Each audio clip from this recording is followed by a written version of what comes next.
I take that as not being willing to commit to not privatizing public schools or cutting money from education. Well, I guess I wouldn't characterize it in that way. Well, okay.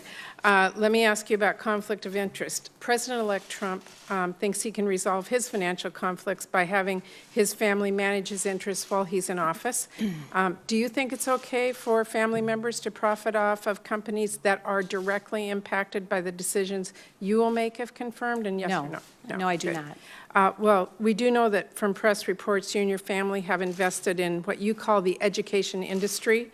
That includes investments in SoFi, which is a student loan refinancing company, and K-12 Inc., which is a chain of for-profit online charter schools. You told this committee that you would sever ties with your family businesses if confirmed, but you also said you intend to return to these businesses owned by your family when you leave public service. So how is that different from President-elect Trump's arrangement? Well, Senator, first of all, let me be very clear about any conflicts. Where conflicts are identified, they will be resolved. I will not be conflicted, period. I commit that to you all. And with respect to the specific ones that you cited, one of them we were aware of as we entered the process, and that is in the process of being divested. Where if there are any others that are identified, they will be appropriately divested as well. So from your answer, I assume that you and your family intend to forego all investments in education companies from now on. Anything that is deemed to be a conflict will not be a part of our investing.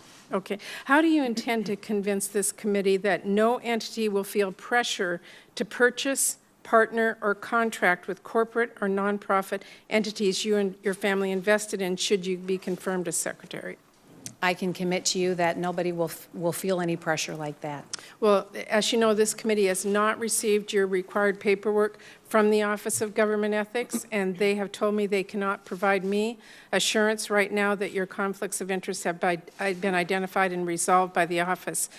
So again, will you be providing this committee with 3 years of tax returns that we've requested?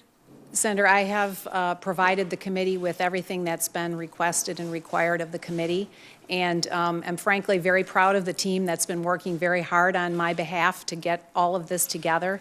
And I know that the OGE is working very hard to work through my and others' confirmation processes as well, as is the department.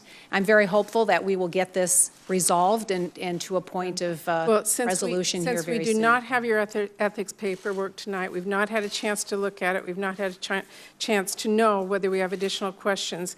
Would you commit to coming back before this committee once we have that from the OGE so we can ask additional questions? I commit to making sure we have an ethics agreement resolved and reached.